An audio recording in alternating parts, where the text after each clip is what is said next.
integra todo lo que ya vimos, sobre todo el ciclo cardíaco y de organización. Si saben bien cómo es el ciclo cardíaco, esto les va a costar menos trabajo.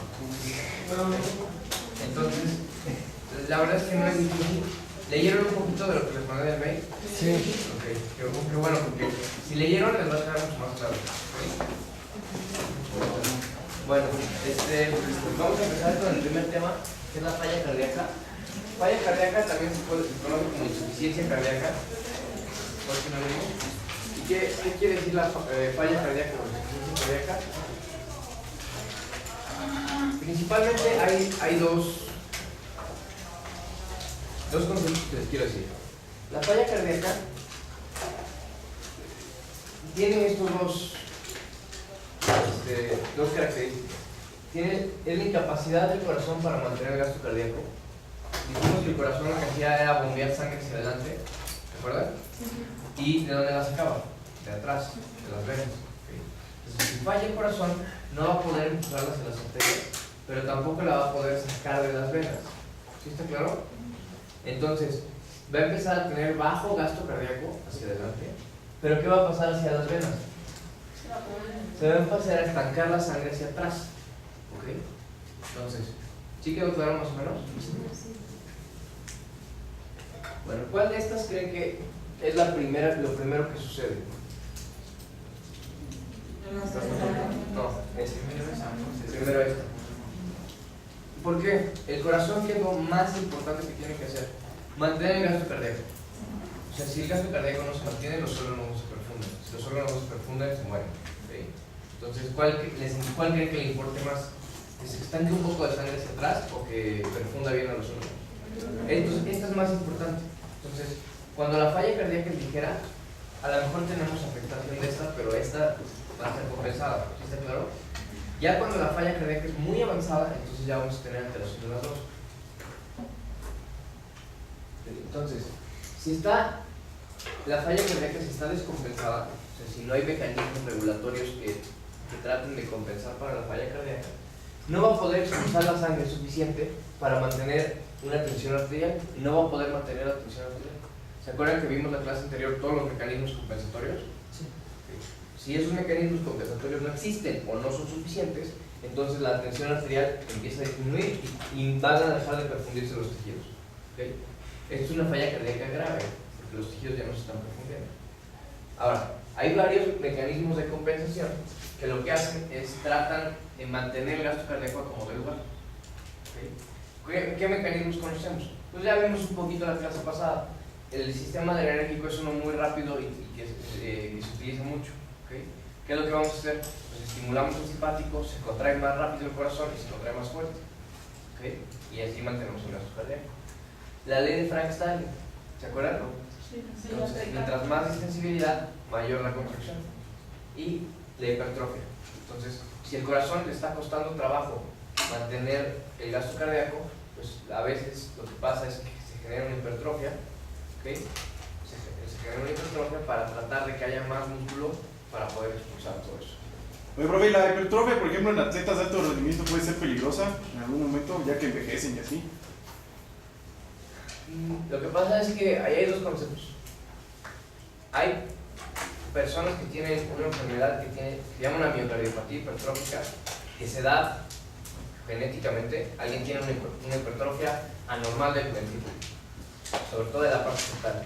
Y si eres atleta, puedes causar algún riesgo. De hecho, lo vamos a ver al final de la clase, traer unos ejemplos para que vean eso. ¿Okay?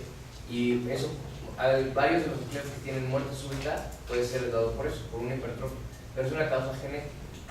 ¿Okay? El ejercicio sí te puede dar hipertrofia del corazón, pero es diferente a una hipertrofia gigante, asimétrica, como la vamos a ver, a una hipertrofia más o menos generalizada de todo el ventrículo, porque está utilizando más el corazón que en otras personas. ¿Okay? Yes. Bueno, entonces, nada más, acuérdense de estos conceptos, si los tienen claros les va a quedar muy bien la clase. ¿Okay? La ley de Frank-Starling, mayor sensibilidad, mayor contracción. La ley de Laplace, ¿se acuerdan de la ley de Laplace? De la tensión. Sí, la tensión, ¿ok? Nos hablaba de la tensión arterial, la tensión en la pared es igual a que ¿Recuerdan? Radio por la presión. Radio por la presión en la cavidad Sobre el grosor. sobre 2 veces el grosor, ¿no? Ok. Entonces, se pueden aprender la fórmula o nada más con que sepan cuál es directo y cuál es inverso. Con eso me conformo. Ok. Entonces, tenemos la precarga que dijimos que era precisamente la tensión. ¿En dónde? En las paredes del ventrículo. Ajá, pero ¿en qué momento? La diástole. Al final de la diástole. Ok. Entonces la precarga es la tensión al final de la diástole. La poscarga, dijimos que iba a estar determinado por quién. Las resistencias periféricas. ¿Okay? La fracción de expulsión, ¿se acuerdan que era el porcentaje de sangre que el ventrículo podía expulsar? Sí. ¿Y cuál dijimos que era lo normal? Mayor a cuánto. 50. 50%. ¿Okay? Todo lo que esté por arriba del 50% va a ser normal. ¿Y se acuerdan de lo que era gasto cardíaco? Sí. ¿No? Índice cardíaco dijimos que iba a estar compensado por la superficie corporal, ¿no? Entonces, bueno, las causas, les voy a poner un poquito de causas en todo, pero no para que se las aprendan de memoria, ni se las voy a preguntar en el examen, para que entiendan un poco cuáles son las causas de estas enfermedades, porque siempre me dicen, bueno, ¿por qué pasa eso? O etcétera. Entonces, siempre no es una clase de clínica, entonces las causas, el diagnóstico y el tratamiento no les voy a preguntar ni me interesa mucho que se lo sepan, se los comento para que más o menos tengan una idea general de la enfermedad, ¿okay? Y de las aplicaciones que tiene. Pero lo que me importa que entiendan es el concepto de fisio y cómo se altera eso que genera la enfermedad, ¿okay? Entonces, ¿qué causas tenemos? Se van a dividir en 3 grandes grupos. Sobrecarga de presión, esto es un incremento en la poscarga, ¿okay? Vas a tener una sobrecarga de volumen, que es un incremento en la precarga, o una alteración del miocardio como tal. ¿Okay? Fíjense quién puede aumentar la poscarga. La poscarga la puede aumentar la hipertensión arterial sistémica. ¿Están de acuerdo? Una estenosis aórtica. Imagínense que la válvula aórtica está apretada y no se abre bien. ¿Le va a costar más trabajo al corazón expulsar la sangre? Sí, eso es poscarga. Ahorita vamos a hablar un poquito de esto, pero el cuerpo pulmonar es una afección del corazón derecho por causa de los pulmones. ¿Okay? ¿Qué cosas nos dan sobrecarga de volumen? Insuficiencia de las válvulas. Ahorita lo vamos a ver por qué, las dos. Y ahorita vamos a ver estas sobrecargas de volumen. Las alteraciones del miocardio son las que directamente afectan el músculo. ¿Okay? No es que afecten las presiones o los volúmenes, sino que directamente afectan el músculo. Como puede ser alteraciones genéticas, puede ser toxinas, puede ser infecciones, puede ser isquemia. Todo eso afecta el ventrículo como tal. ¿Okay? Bueno, esto sí es súper importante que se lo aprendan desde ahorita. ¿Se acuerdan que les dije que los pulmones estaban en medio de los dos corazones? ¿Por qué les decía eso? Si este corazón falla, el corazón izquierdo, ¿hacia dónde se va a empezar a estancar la sangre? Hacia los pulmones. ¿Okay? Y entonces vamos a tener que si yo tengo una falla del ventrículo izquierdo, ¿en dónde se va a estancar la sangre hacia atrás? Los pulmones. Me va a costar trabajo respirar. ¿Y qué voy a tener? Disnea. ¿Todos saben qué es disnea? Falta de aire. ¿Okay? Dificultad para respirar. ¿Está claro? Ok. Y va a tener bajo gasto. No va a poder mandar la sangre para acá y entonces vas a tener bajo gasto. Esto lo único que dice son diferentes grados de disminución de la perfusión del cerebro. No me interesa tanto que se las aprendan. Pero lo que me interesa que sepan es que tiene bajo gasto sistémico y disnea porque tiene afección de los pulmones, porque hay un edema en los pulmones. ¿Están de acuerdo? Ok. ¿Qué significa NIH? Ahorita lo vamos a ver. Se llama, es la New York Heart Association, que es una clasificación, pero no me tampoco se la tienen que aprender, no se los voy a enseñar para que vean cómo se clasifican los pacientes con falla cardíaca. ¿Ok? Entonces, tenemos la falla cardíaca derecha. Ahora pasa al revés. ¿Quién está fallando? El corazón derecho. Y entonces, ¿hacia dónde se va a estancar la sangre? Hacia las venas periféricas. ¿Están de acuerdo? Entonces, si yo tengo falla cardíaca derecha, ¿en dónde tengo el edema? En todo el cuerpo, ¿ok? Vas a tener ascitis, vas a tener edema en los miembros inferiores, puedes tener el hígado crecido porque está lleno de sangre, de líquido, ¿ok? La puede incrementar, sí, hacia atrás, sí, si está muy grave sí lo puede llegar, ¿ok? Entonces, lo que quiero que entiendan es que si falla el corazón izquierdo, el edema ¿dónde se genera? En los pulmones. Si falla el corazón derecho, el edema se genera en las venas sistémicas. ¿Está claro? Okay. Obviamente, si fallan los dos al mismo tiempo, pues tienes edema en los lados. Entonces, hay una clasificación para ver, se llama la clase funcional, qué tanto puede funcionar el paciente. Entonces, ¿cuál es el principal síntoma de un paciente con falla cardíaca? Disnea. ¿Okay? Disnea. Un paciente con falla cardíaca se va a quejar de disnea, no puedo respirar. Me falta el aire cuando camino, me falta el aire cuando subo las escaleras, me falta el aire cuando me baño, me falta el aire cuando me trato de vestir, me falta el aire cuando trato de ponerme los zapatos. ¿Sí me explico? Y dependiendo en qué tan grave sea la disnea, se va a clasificar. Un paciente que tiene disnea en reposo, o sea, le falta el aire aún estando en reposo, es el peor de todos. ¿Okay? Un paciente que tiene disnea solamente con actividad muy fuerte, pues igual no está tan grave. Y así se va clasificando por etapas. No se los tienen que aprender, no se los menciono. ¿Okay? Esto sí es importante, esto sí es pregunta de examen. Los tipos de disfunción. ¿Okay? Los tipos de disfunción. ¿Están de acuerdo que el corazón tiene sístole y diástole? Se contrae y se llena. ¿Okay? En la sístole el corazón expulsa la sangre y en la diástole el corazón se llena. ¿Están de acuerdo? Sí. Entonces, si no me sirve la sístole, ¿qué creen que pase? El corazón no va a poder expulsar la sangre. ¿Okay? Y si no va a poder expulsar la sangre, ¿cómo va a estar mi fracción de expulsión? Menor a 50, muy bien. ¿Okay? Menor a 50. Entonces, los pacientes con falla cardíaca tienen una fracción de expulsión disminuida, sobre todo los que tienen disfunción sistólica. ¿Okay? Los que tienen disfunción diastólica, en la diástole, ¿qué pasa con el ventrículo? Se llenan. Entonces, ¿cómo sería una disfunción diastólica? Que el ventrículo esté rígido, o muy grueso, muy crecido, y entonces no se puede distender bien, no se puede llenar bien. Entonces, por más que se contraiga fuerte, si no le llega suficiente sangre, no va a poder expulsar suficiente sangre. ¿Okay? Entonces, normalmente tiene una fracción de expulsión normal, o inclusive hasta aumentada, porque el problema no es la contracción, se contrae muy bien, lo que no puede es distenderse para llenarse. ¿Está clara la diferencia? Okay.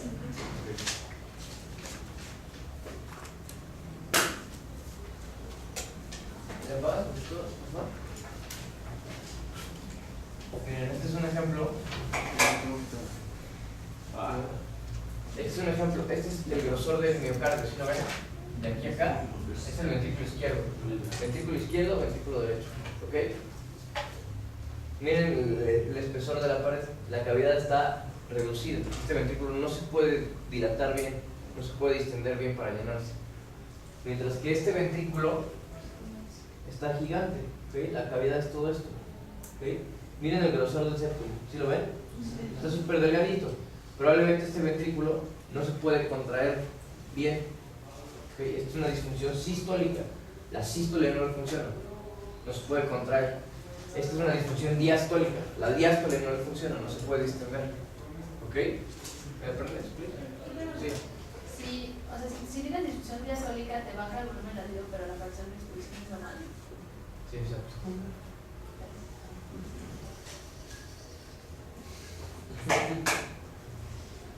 Muy bien. Bueno. ¿Se acuerdan de esta curva? Ok. Seguro vienen una o dos preguntas de esto, en el examen. Si no en en el final. Lo voy a repasar muy rápido, es muy fácil. ¿Okay? Muy fácil, realmente es muy fácil. Tienes el volumen acá y la presión. ¿Ok? Entonces vamos a empezar aquí. Se cierra la válvula mitral. Viene la contracción isovolumétrica. El volumen no cambia. ¿Sí ven cómo el volumen se mantiene? Okay. Luego viene la fase, se abre la válvula aórtica, viene el periodo de eyección. ¿Qué le pasa al volumen del ventrículo? Disminuye, pero la presión sigue subiendo. ¿Okay? Luego viene la expulsión lenta. el volumen sigue disminuyendo porque sigue expulsando, pero ya no tan fuerte. Aquí la válvula se cierra. Fíjense en dónde se cierra, en dónde dijimos que se abría, 80 y 80. Y aquí disminuye la presión muy rápido. ¿Esta cosa cómo se llama? Relajación isovolumétrica. ¿Okay? El volumen, ¿qué le pasa? No cambia. ¿Sí ven cómo no cambia? Se queda fijo el volumen, solamente cae la presión. Y luego se abre la válvula mitral y viene el llenado rápido, el llenado lento y la contracción auricular. ¿Ok? Bueno, vamos a ver ahora cómo se afecta esto en la disfunción sistólica y en la disfunción diastólica. ¿Ok? Si entendieron eso, les va a costar muy poco trabajo ver cómo se afecta. Entonces, si yo tengo disfunción sistólica, ¿okay? ¿Cómo va a estar el volumen del ventrículo? Muy grande. ¿Okay? ¿Se acuerdan de esta figura? Miren, el volumen del ventrículo está grande, lo que pasa es que no lo puedo expulsar. ¿Okay? Entonces, el ventrículo se llena, lo normal es este cuadrito, ¿no? Entonces, ¿qué es lo que pasa? Se llena más, y en vez de llenarse hasta 100, se empieza a llenar más, tiene un chorro de volumen, ¿sí ven? Y la presión del ventrículo también empieza a crecer, porque ya no puede meter más volumen, pero le sigue llegando. ¿Okay? Y ahora, ¿cómo se va a controlar ese ventrículo? ¿Muy fuerte o nada más como poquito? ¿Ok? Poquito. Entonces, ¿qué es lo que va a pasar? No va a poder expulsar todo este volumen. ¿Sí? Solamente va a expulsar unos poquitos mililitros. ¿Se acuerdan que la diferencia entre esto y esto era el volumen latido? Entonces solamente va a poder expulsar esto. O sea, bien poquito. ¿Ok? Y se queda con esta parte de aquí. ¿Ok? Ahora, si le das tratamiento, entonces a lo mejor puede tener un poquito de mejoría y generar un mayor volumen latido. ¿Sí ven la diferencia entre este y este? Entonces, este es el paciente con falla cardíaca. Si tú le das tratamiento, puedes tener un poquito más de volumen latido. ¿Okay? También depende de qué tan grave sea, etc. Pero sí quedó claro cómo el volumen al final de la diástole se incrementa y no se puede contraer hasta acá arriba, hasta 120. Se contrae nada más penitas y un poquito. ¿Okay? Y el volumen que saca es poco. Ahora vamos a ver qué pasa en la disfunción diastólica. La disfunción diastólica no se observa tantos cambios en este. Lo único que pasa que es que cuando se está llenando el ventrículo, ¿cuál es la presión en el ventrículo, en la diástole? Cero, muy bajita, ¿de acuerdo? Pero si el ventrículo está rígido y no deja que ese volumen entre, y de todas maneras está entrando la fuerza, ¿qué va a pasar con esa presión? Va a empezar a aumentar. ¿Sí ven cómo de aquí se modifica hacia arriba? Entonces al final de la diástole el volumen va a generar mucha presión dentro del ventrículo porque el ventrículo está rígido, no se puede extender bien. ¿Cómo hacemos el diagnóstico? Les digo, tampoco es muy importante para fisio, pero algunas cosas ya las van a poder empezar a entender. Dijimos, los síntomas, ¿ok? Los síntomas. Disnea, exactamente, edema. ¿Ok? Edema periférico si es falla cardíaca derecha, disnea si es falla cardíaca izquierda. ¿Ok? El palpación del área precordial, que fue lo que les dejé de investigar para los que hicieron en el laboratorio. ¿Ok? Pues eso lo vamos a ver un ratito. El galope solamente quiere decir S3, S4 más elevación de frecuencia cardíaca. ¿Puede tener un S3? Sí, porque tiene la sangre estancada. ¿Okay? ¿Puede tener un S4? Sí, porque el ventrículo puede estar rígido. ¿Puede tener elevación de la frecuencia cardíaca? Sí, porque es un fenómeno compensador. ¿Okay? El electrocardiograma. ¿Se acuerdan que vimos sobrecargas de volumen y de presión con las ondas T? Okay. Hay alteraciones de la zona T. Crecimiento de cavidades. ¿Se acuerdan que vimos crecimiento de cavidades? Del ventrículo izquierdo, ventrículo derecho. Si el paciente que tenía el ventrículo crecido, ¿creen que tenga crecimiento del ventrículo izquierdo? Sí, lo vamos a ver en el electro, ya vimos cómo. ¿Okay? Arritmias. Si las aurículas están muy crecidas, podemos tener fibrilación auricular y otro tipo de arritmias. ¿Okay? Alteraciones del sistema de conducción, etc. ¿Okay? Si está crecido más un corazón que el otro, o sea, más el izquierdo que el derecho, ¿se va a desviar el eje? Sí. Si está crecido el izquierdo, ¿hacia dónde se desvía? Izquierda. Hacia la izquierda. Si está crecido el derecho, se desvía hacia la derecha. ¿Okay? Y todo esto ya lo saben. ¿Okay? Podemos ver una placa de tórax para ver si hay cardiomegalia. Los infiltrados pulmonares quiere decir que el pulmón no se ve tan claro, se ve más opaco. ¿Okay? Hay opacidades en el pulmón. ¿Por qué? Porque hay líquido en el pulmón. ¿Okay? El paciente no puede respirar bien y además se ve en la radiografía. El ecocardiograma es como un ultrasonido del corazón, ¿okay? Se utiliza mucho para ver las enfermedades del corazón. Además que es muy fácil, muy accesible y muy barato. Es muy bueno porque te dice un montón de cosas. Podemos ver el cateterismo cardíaco. ¿Se acuerdan cuando vimos el infarto les enseñé cómo metían un catéter y metían medio de contraste y se veían las arterias coronarias? Resonancia magnética.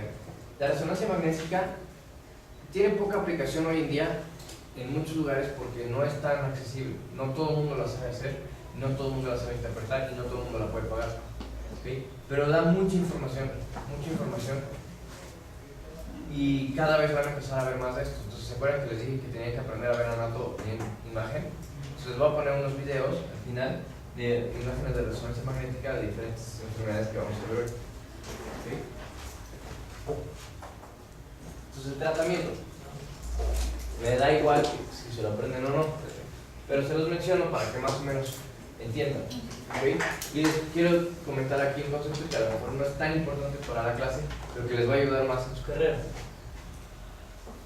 Entonces, si yo tengo mucho volumen, se está estancando la sangre, se está estancando el volumen en el pulmón, me está dando disnea. ¿Okay? Entonces, si me dan dieta hiposódica, disminución de consumo de sodio, ¿okay? Voy a tener menos sodio y por lo tanto voy a tener menos líquidos, y si le tengo menos líquidos, a lo mejor eso me ayuda para no tener tanto volumen. ¿Okay?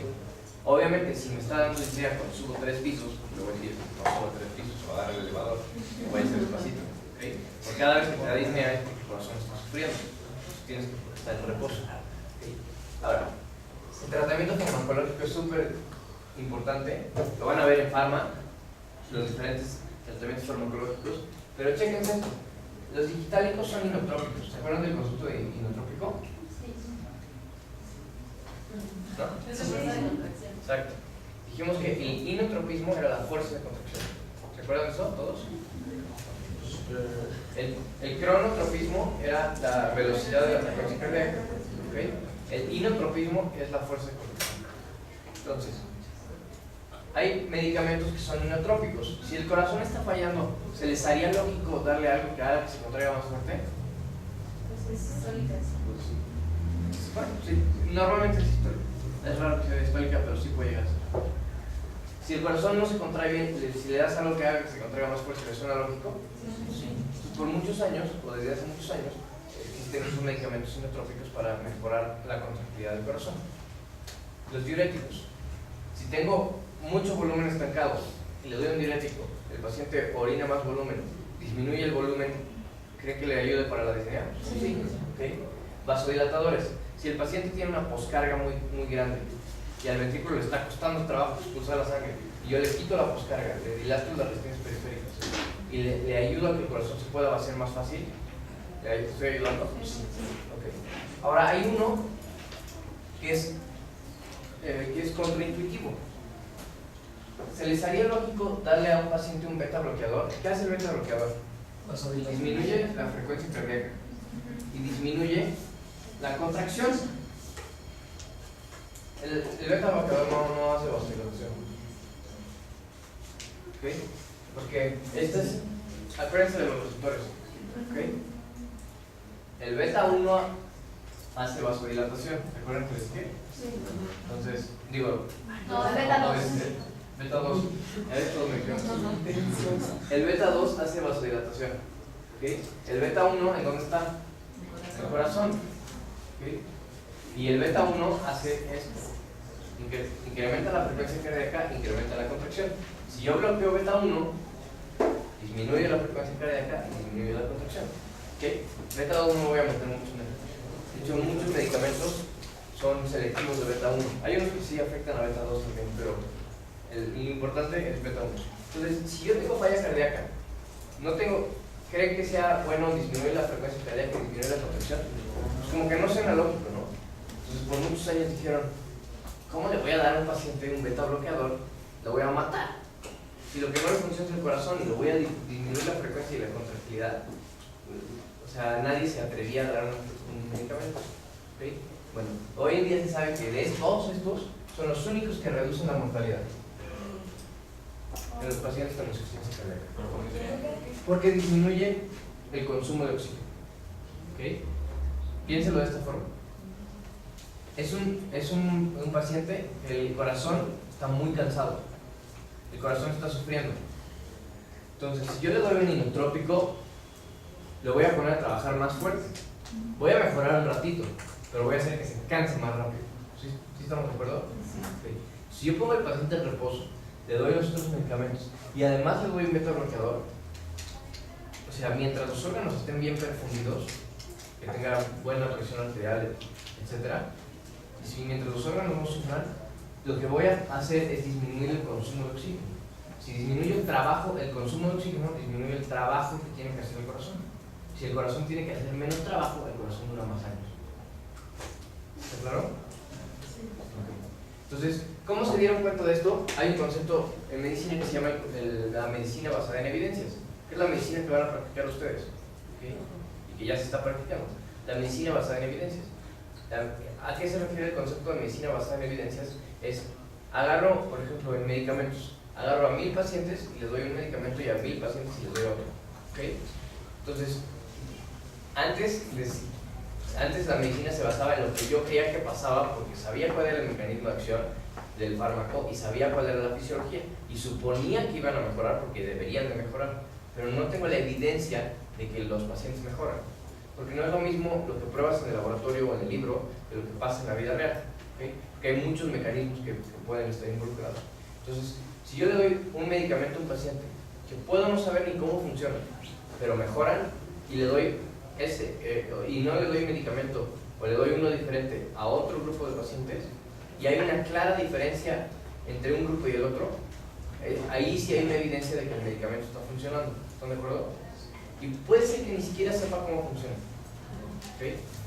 Entonces, mucha de la medicina que hoy en día van a ver es basada en evidencias, y uno de los principales avances en la medicina no se ha hecho en el laboratorio, se ha hecho con las técnicas de bioestadística para analizar los datos y las técnicas para generar estudios controlados en donde yo le puedo dar un medicamento al paciente y no le doy un medicamento a otro paciente o le doy diferentes medicamentos. Ya lo verán en sus diferentes clases de salud pública, epidemiología, bioestadística y todas esas cosas. Ya sé que les dicen que flojera, pero realmente son súper importantes esas clases, ojalá se las den bien, porque mucha de la medicina que se hace hoy en día está basada en eso. ¿Okay? Está basado en eso. Oye, con los beta bloqueadores ¿sí se puede como tener una vida normal o es como están postrados en su cama todo el día? No, sí pueden, o sea, no pueden hacer ejercicio. O sea, un paciente que hace ejercicio normalmente no le da su beta bloqueador, pero sí puede. O sea, de todas maneras, si es un paciente que tiene falla cardíaca, tampoco va a poder hacer mucho. ¿Okay? Pero el beta bloqueador lo que hace es que disminuye el consumo de oxígeno y hace que el corazón trabaje menos y dure más. Pero entonces se los dan, o sea, solo o también les dan vasodilatadores. Les dan todos. Normalmente les dan todos. Sí. ¿Y la acción de los inotrópicos no estará como, no se vería disminuida por los beta-bloqueadores? Es que ya no le dan otro. Solamente cuando están muy graves, como en agudo. O sea, si el corazón está fallando mucho ahorita y no está pudiendo mantener la perfusión de los órganos, entonces sí le das un inotrópico un ratito, pero no se lo dejas mucho tiempo. ¿Sí? Porque, o sea, a lo mejor lo que quieres es que ahorita salvar al paciente, pero después ya salvar al corazón.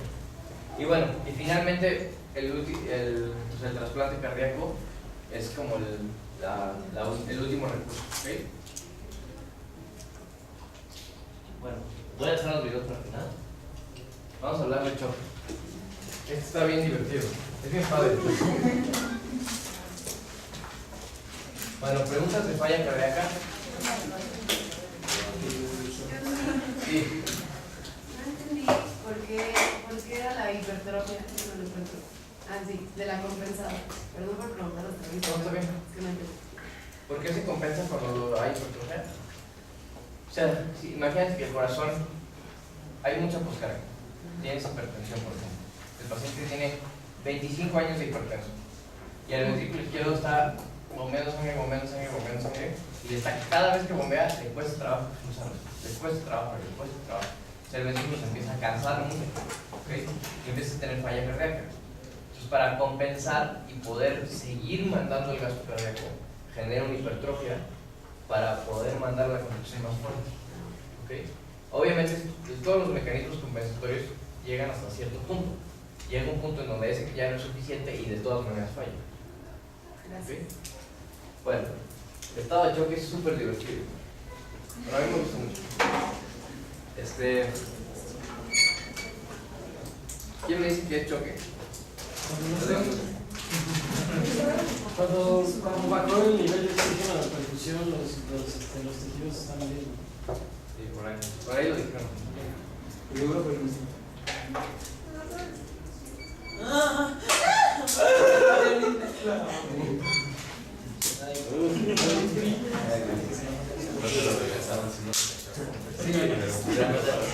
Si no me piden poquito, si no se los regreso. Bueno, estado de choque. Estado de choque. El punto del estado de choque es una disminución generalizada de la perfusión de los tejidos. ¿Okay? Es un estado de hipoperfusión tisular generalizada. Ajá. No tienes presión. Ahorita llegamos ahí. No, los tejidos no se están perfundiendo. ¿Okay? ¿Cuál es la principal función del sistema cardiovascular? Perfundir tejidos. ¿Okay? Entonces, si el sistema cardiovascular no está perfundiendo los tejidos, el paciente está en choque. ¿Okay? Hay varios diferentes choques, ahorita los vamos a ir viendo. Pero, ¿se acuerdan que les dije que el parámetro más importante para la regulación cuál era? La presión arterial media. ¿Se acuerdan que todo iba a estar involucrado en mantener la presión arterial media? Porque era la presión a la que se perfundían los órganos. Entonces, si yo no tengo presión arterial media o la tengo muy baja, no tengo perfusión de los órganos. ¿Están de acuerdo? Entonces, por definición, ¿cómo va a estar la presión arterial media en un paciente con choque? Baja, muy baja. ¿Ok? Entonces, es un estado que hay hipoperfusión tisular generalizada. Y si hay hipoperfusión tisular, pues ¿qué vamos a tener? Hipoxia celular. ¿Okay? Entonces hay alteraciones en el transporte, la extracción y el uso de oxígeno. Y eso va a generar ciertos cambios bioquímicos que vamos a ver en unas diapositivas. Les voy a poner los diferentes tipos de choque. Esto sí es súper importante, que aprendan a diferenciar los diferentes tipos y probablemente venga también uno de estos. ¿Okay? Tenemos algunas son muy lógicas, solamente hay una que es un poquito complicada, pero que la mayoría son lógicas. ¿Okay? Tipos de choque. Si yo no tengo volumen, si no he tomado agua en una semana, ¿okay? Porque estoy en el desierto y estoy completamente deshidratado, no tengo volumen. ¿Okay? Si no tengo volumen, no tengo sangre. ¿Okay? Y si no tengo volumen en la sangre, ¿creen que pueda perfundir bien los órganos? No. De la misma forma, si voy y me cortan el brazo y pierdo 1,5 litros de sangre o 2 litros de sangre, ¿okay? voy a tener disminución del volumen. ¿Están de acuerdo? Entonces, si no tengo volumen, no puedo perfundir los tejidos. ¿Okay? ¿Están de acuerdo? Sí. Entonces, el choque hipovolémico es el primero y el más fácil de entender. No tengo sangre, entonces, exactamente, no pueden perfundirse los tejidos adecuadamente. Ahora, el choque cardiogénico. Imagínense que tengo mi volumen de sangre perfectamente normal, pero ahora el corazón está fallando. ¿Okay? Tengo insuficiencia cardíaca o falla cardíaca y ya está descompensado. ¿Okay? Ya el corazón no es suficiente para poder bombear. ¿Creen que pueda perfundir los tejidos? No. Y ese se llama choque cardiogénico porque el corazón es el que lo está generando. ¿Okay? ¿Sí entendieron la diferencia entre estos dos? Está muy fácil, ¿no? Voy a saltar este porque es el más complicado y voy a ver el obstructivo. El obstructivo también es muy simple. Si yo llego y le pongo una pinza al paciente o le amarro la aorta, ¿se van a poder perfundir los tejidos? No, porque estoy obstruyendo el paso. ¿Okay? Si yo amarro las venas cavas las dos, ¿el paciente va a poder perfundirse? No. ¿Entendieron la diferencia entre estos tres? No tengo volumen, el corazón no me sirve o hay algo que me está obstruyendo. Está muy fácil, ¿no? Okay. La única diferencia es esta. El distributivo es un poquito más difícil, pero no mucho más. ¿Okay? ¿Qué va a pasar en el choque distributivo? voy a tener disminución de las resistencias periféricas. ¿Ok? Si tengo disminución, pero no una disminución leve, una disminución cañona de las resistencias periféricas. Si disminuye las resistencias periféricas, ¿qué le pasa a la presión? Disminuye. La presión diastólica, ¿qué le pasa? Disminuye mucho. ¿Ok? Entonces, si disminuye la diastólica, ¿disminuye quién? La presión arterial media. ¿Están de acuerdo? Porque acuérdate que es la sistólica y la diastólica. Entonces, y además tenemos un incremento en la permeabilidad capilar. Pues todo el líquido que está en los capilares se fuga al intersticio. ¿Okay? Entonces, si tengo disminución de las resistencias periféricas y un incremento de la permeabilidad vascular o capilar, disminuye el volumen efectivo de ahí. O sea, no disminuye el volumen total de la sangre porque sigue dentro del cuerpo, pero no vamos a tener presión arterial. Entonces no voy a poder mover ese volumen tan eficientemente. ¿Okay? ¿Sí están de acuerdo? Sí. ¿Y la disminución de la resistencia periférica es consecuentada por la permeabilidad? ¿O cómo? No. Son dos cosas diferentes. Ahí baja. Despacito. Entiéndanme esto nada más. ¿Ya lo entendieron? Okay. Si tengo disminución de la permeabilidad, de disminución de las resistencias periféricas, tengo una vasodilatación. Si tengo vasodilatación, disminuye mi presión diastólica. Y si disminuye la diastólica, disminuye la media. No voy a poder tener presión arterial media. ¿Okay? Y además está saliendo la sangre, o sea, se está fugando de los capilares. ¿Okay? Ahorita vamos a ver cuáles son las causas del choque distributivo. ¿Por qué se da? Vámonos despacito. Nada más quiero que entiendan la diferencia entre estos tres. Entonces,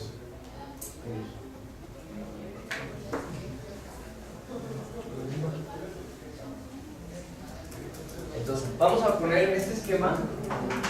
Tengo mi corazón, que es la bomba. Tengo la sangre que le llega, que es la precarga. Y tengo lo que le cuesta trabajo expulsar la sangre hacia acá, que es la poscarga. ¿Están de acuerdo? Entonces vamos a ver en dónde está cada uno de estos choques. El choque hipovolémico, cuando no tienes volumen, vas a tener una alteración de la precarga, el corazón no se puede llenar. ¿Están de acuerdo? Entonces, si tengo falta de volumen, voy a tener un choque hipovolémico. Si lo que falla es la bomba como tal, si lo que falla es el corazón, tengo un choque cardiogénico. ¿Ok? Y si lo que tengo es que hay una disminución muy grande de la poscarga, de las resistencias periféricas, ¿se acuerdan de eso? Tengo el choque distributivo, ¿ok? Distributivo. Ahorita vamos a ver cuáles son cada uno. Entonces, alteración de la precarga, hipovolémico. Alteración de la bomba, cardiogénica. Alteración de la poscarga, distributivo.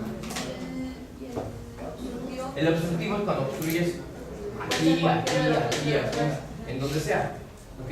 Pero es cuando, o sea, si yo bloqueo, me da igual si yo bloqueo las dos venas cavas, hay una obstrucción, o si bloqueo la arteria pulmonar, por ejemplo, ¿no? Si bloqueo la arteria aorta, si bloqueo una válvula cardíaca, me da igual dónde bloquee. Mientras yo bloquee el flujo completo o una gran proporción del flujo, voy a tener choque, ¿ok? Entonces, la precarga, bomba y poscarga, y el obstructivo va donde sea. Ahora, vamos a hablar un poquito de la diferencia entre estos.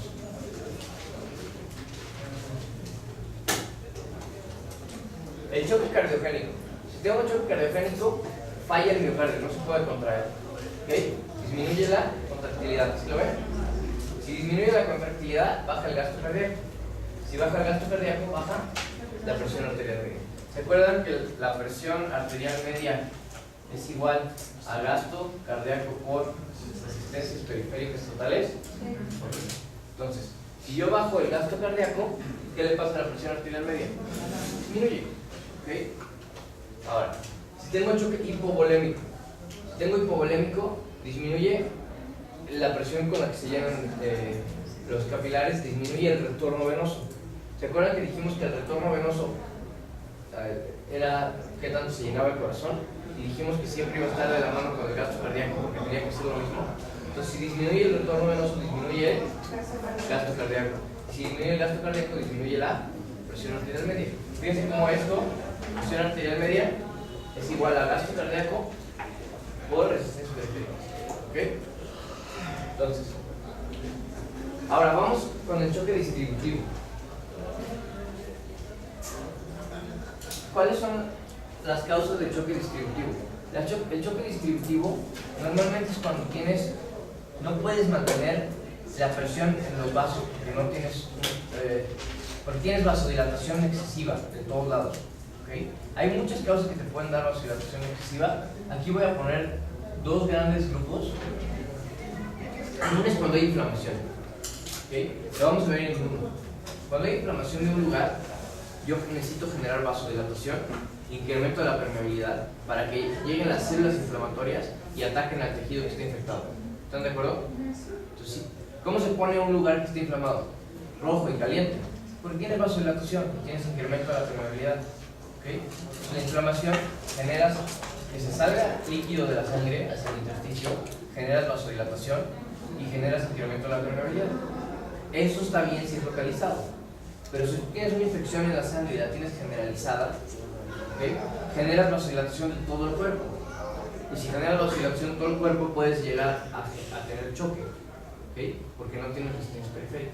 Entonces, ¿una persona con una enfermedad autoinmune podría generar eso?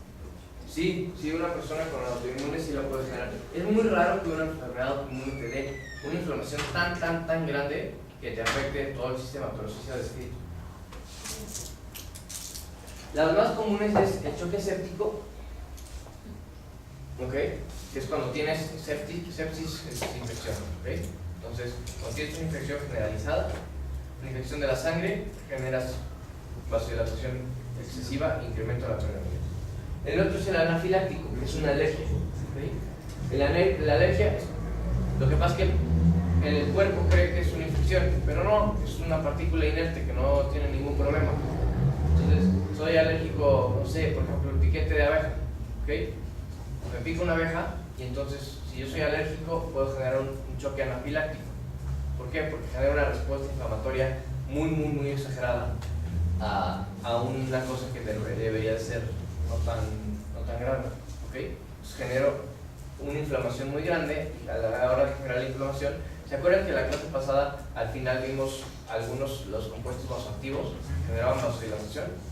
Ok, todos esos mediadores generan vasodilatación, pero cuando es de forma exagerada, disminuye la presión arterial y disminuye el gasto cardíaco. ¿Okay? Ahora, ¿quién es del sistema nervioso autónomo, quién es el que mantiene los vasos contraídos? El simpático. ¿Okay? ¿A través de qué receptor? Alfa 1. ¿Okay? Alfa 1 hace vasoconstricción, acuérdense. ¿Okay? Entonces, alfa 1 hace vasoconstricción. Si tú disminuyes. ¿Qué le estaba diciendo? Si no tengo sistema nervioso simpático, porque se afecta el simpático, porque corta un nervio, o porque tengo una lesión en la médula, etc., ¿qué le va a pasar al tono simpático? Disminuye. Si disminuye, ¿qué le va a pasar a las arteriolas? Se van a dilatar, porque no hay nadie que las esté vasoconstruyendo. ¿Ok? Y si disminuye el tono vascular, ¿qué le pasa a las resistencias periféricas? Disminuye. Entonces, fíjense cómo el choque anafiláctico y el séptico y el neurogénico, estos son distributivos, los dos. Fíjense cómo los distributivos afectan ¿a quién? A las resistencias periféricas, que es la poscarga. ¿Okay? Mientras que estos afectan principalmente el gasto cardíaco. Uno por la precarga y otro por la contractilidad. Es lo mismo que ya vimos, pero en otro esquema. ¿Sí? Ok. Vamos a ver los mecanismos compensatorios. ¿Cómo le hace el corazón para compensar esto cuando tienes falla cardíaca? Imagínense que baja la presión arterial media. ¿Okay? Si baja por debajo de 60, empiezas a tener isquemia del cerebro. ¿Okay? El cerebro solamente se puede perfundir por arriba de 60. Los otros órganos no, se pueden perfundir por menos, pero el cerebro es muy susceptible. ¿Se acuerdan por qué? Exactamente, por la presión de perfusión cerebral que se disminuye porque se opone la presión intracraneana. ¿Okay? Entonces, si tengo menos presión arterial, ¿qué le pasa a los vasoreceptores? Para tener menos actividad. ¿Okay? Si tengo menos actividad de los vasoreceptores y si tengo isquemia cerebral, voy a activar los centros reguladores cardiovasculares ¿de dónde? Del bulbo. ¿Okay? ¿Se acuerdan? Dijimos que medula en inglés era bulbo. ¿Okay? Entonces, ¿qué le va a pasar al tono simpático? Lo voy a incrementar. Y como una balanza, ¿qué le va a pasar al parasimpático? Disminuir. ¿Qué dijimos que era lo único que podía afectar el parasimpático? La frecuencia cardíaca. Solamente. ¿Okay? Entonces, si bajo el parasimpático, ¿qué le hago con la frecuencia cardíaca? La elevo. ¿Cuál es el receptor del parasimpático aquí en el nodo sinusal? M2. ¿Y a quién está acoplado? ¿Proteína G qué? GI, G alfa I. ¿Okay? ¿Se acuerdan de eso? Okay. Apréndanse los receptores porque seguro viene una o dos conexiones también. Todo es posible. Sí, ahorita les digo más o menos como de qué temas son los más importantes. Bueno, ahorita cuando acabando la clase vamos a tener como preguntas y eso. ¿Okay? Entonces, si incremento el tono simpático, ¿qué le pasa a la frecuencia cardíaca? Aumenta. ¿Y con qué receptor era aquí? Beta 1. ¿Okay? Este es el nodo sinusal. ¿Okay? Frecuencia cardíaca es nodo sinusal. La contracción es el ventrículo. ¿Okay? ¿Quién lo activaba? El simpático. ¿Qué receptor? Beta 1 también. Muy bien. ¿Y a quién está acoplado beta 1? Proteína G, S. ¿Okay? O G alfa S, como quieran poner. ¿Okay? Entonces, si tengo incremento del simpático, voy a generar un incremento en el tono vascular. ¿Qué receptor genera tono vascular? Alfa 1, muy bien. Alfa 1. ¿Y a quién está acoplado ese alfa 1? Proteína G. Q. ¿Okay? ¿Están de acuerdo? Si incrementa el tono arterial, ¿qué le pasa a las resistencias periféricas? Aumenta. ¿Y qué le pasa a la presión diastólica? Aumenta. Entonces, si yo hago vasoconstricción de las arterias, aumento la presión diastólica. ¿Ok? Ahora, si yo hago una vasoconstricción venosa, dijimos que la sangre que estaba en las venas ahí parada, sí, le íbamos a mandar de regreso al corazón. ¿Y qué le pasa al retorno venoso? Aumenta. ¿Qué le pasa al corazón? Se distiende más. Y por Frank Starling, ¿qué pasa? Se contrae más fuerte. ¿Ok? Se contrae más fuerte. Y entonces, ¿qué le pasa a la presión sistólica? Aumenta. Entonces, si yo hago vasoconstricción de las arterias, aumento la diastólica. Si yo hago vasoconstricción de las venas, ¿aumento quién? Sistólica. ¿También? ¿Sí ven? ¿Un mecanismo compensatorio? Sí. Bueno, no se supone que si aumentabas las resistencias periféricas, aumentabas la fuerza que tenía que tener el corazón para contraerse. Sí. Pero eso no es presión sistólica. ¿Vale? Sí, o sea, para contraerse no es la sistólica. No. Es que no, porque ahí les va. Acuérdense de esta gráfica. ¿Ok? La presión, dijimos que las resistencias periféricas y la poscarga era lo que tenía que vencer el corazón para poder expulsar sangre. ¿Ok? Entonces, ¿se acuerdan de esta gráfica? ¿Cuál es la presión sistólica? Esta. ¿Cuál es la presión diastólica? Esta. ¿Ok? ¿En dónde se abre la válvula aórtica? En este punto de aquí, que casualmente es la presión diastólica. ¿Sí estás de acuerdo con la diastólica? Sí. O sea, sístole y diástole. ¿Sí? Ahora, ¿cuál es la presión que tiene que vencer el corazón para poder expulsar la sangre? ¿Esta para abrirla o esta? Esta. ¿Ok? A mí no me importa dónde está la sistólica. Mientras yo pueda abrir la válvula aórtica, voy a poder expulsar la sangre. ¿Ok? Si yo tengo aquí, muy arriba las resistencias periféricas, la presión diastólica va a estar en 90. ¿sí? Si las resistencias periféricas son muy bajas, a lo mejor la presión diastólica va a estar en 60. Y estas presiones, lo que me determina es la postcarga. ¿Sí? ¿Qué tanto finalmente se contrae el corazón hasta dónde llega? Me da lo mismo, es donde se abre la válvula, lo que importa. ¿Sí? ¿Ya te quedó más claro? ¿Sí? Ok, entonces, ya voy a borrar esto. Ahora, El santo y no sé. el choque, hay células que son muy susceptibles a la hipoxia celular, ¿ok? Hay células que van a aguantar un poco más, pero todas las células, si tú les deprimes de oxígeno suficiente tiempo, se van a morir, ¿ok? Entonces, hay un punto en el que el choque es reversible. O sea, si yo dejo de perfundir una célula a 2 minutos, 5 minutos y luego la reperfundo, a lo mejor la célula va a sufrir un rato, pero se va a poder recuperar, ¿ok? Pero hay un punto de no regreso, a partir del cual, aunque yo lo vuelva a perfundir, ya las células van a tener suficiente daño que ya no, de los organelos y del DNA, que ya no van a poder recuperar su función, ¿ok? Entonces, este es un ejemplo. Si yo tengo una hemorragia, ¿ok? Y me tardo mucho tiempo en transfundir al paciente, en recuperar el volumen.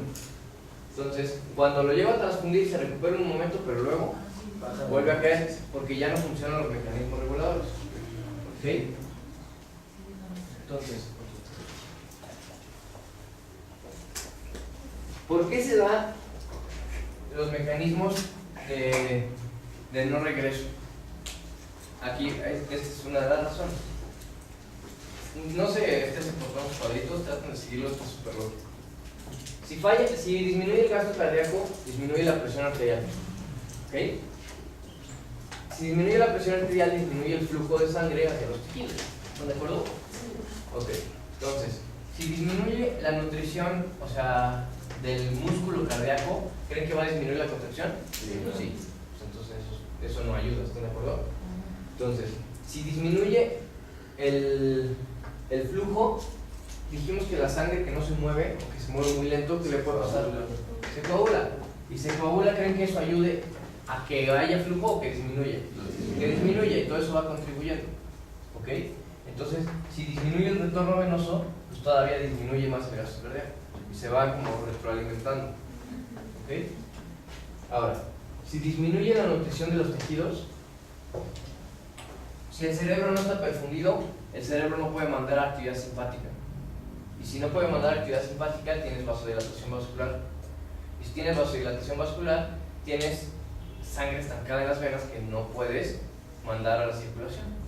Y si tienes esto, disminuyes el retorno venoso y por lo tanto disminuyes el gasto cardíaco, ¿okay?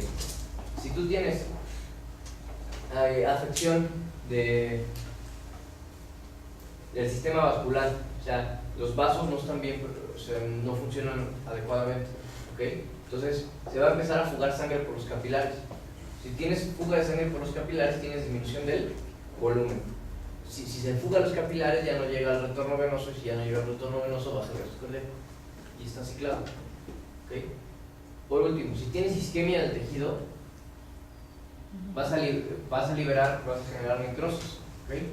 Y si hay necrosis, se liberan las toxinas que están, o sea, bueno, no las toxinas, pero lo que está dentro de las células, que es tóxico para las otras células, ¿okay? Y entonces, si tienes liberación de toxinas, vas a tener vasodilatación, que genera todo lo que ya dijimos, y vas a tener también depresión de la contracción del corazón. Y si disminuye la contracción del corazón, pues disminuye el gasto cardíaco. Y así es ciclo. Entonces, una vez que llegas a este punto donde ya tienes daño de los tejidos, hay un ciclo que, aunque trates de pararlo, ya no vas a poder, ¿okay? Entonces, ¿qué es lo que está pasando dentro de la célula? ¿Okay? Ya están llevando bioquímica y más o menos han visto los procesos energéticos o las diferentes vías energéticas que tiene la célula. ¿Okay? No sé qué tanto hayan visto de bioquímica. ¿Ya vieron glucólisis anaerobia y eso? Bueno, entonces nada más una cosa muy simple. Cuando una célula tiene oxígeno, es muy eficiente para obtener energía. Muy eficiente. ¿Okay? Si una célula no tiene oxígeno, puede obtener energía, pero es mucho menos eficiente. La cantidad de energía que puede obtener es mucho menor. ¿Okay? ¿Están de acuerdo con eso? Ok. Entonces, si baja la tensión de oxígeno, si baja la presión parcial de oxígeno en las células, o sea, si no llega oxígeno, entonces no vas a tener la fosforilación oxidativa, que es lo que les digo que es muy eficiente para generar ATPs. Tú solamente vas a tener una glucólisis que se llama anaerobia. La glucólisis anaerobia es muy poco eficiente para generar energía. Entonces la cantidad de energía va a disminuir, va a bajar el ATP de la célula. ¿Okay? Y además, es que si no han visto estas vías metabólicas, son muy cañón, pero aumenta el lactato, ¿ok? Porque el final de la glucólisis anaerobia termina en piruvato, y si no entra al siguiente ciclo, que es el ciclo de Krebs, porque no hay oxígeno, entonces se va hacia el lactato, y el lactato es un ácido, ¿ok? Y entonces vas a tener muchas alteraciones, ¿ok? Que se los voy a poner aquí. Entonces, estas son las primeras dos fases, ¿ok?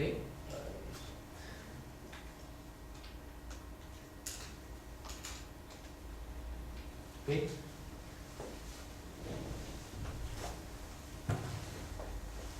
Las primeras dos fases, en la primera los órganos van a estar normales, y en la fase 2, que es como a los 10 minutos de que empieza a tener daño, empieza a tener esta alteración de las vías metabólicas, ¿ok? La fase 3 ya empieza a tener alteraciones de los organelos como tal. Todas estas son fases reversibles. Todo esto que sucede se puede revertir si mejoras el flujo. ¿Okay?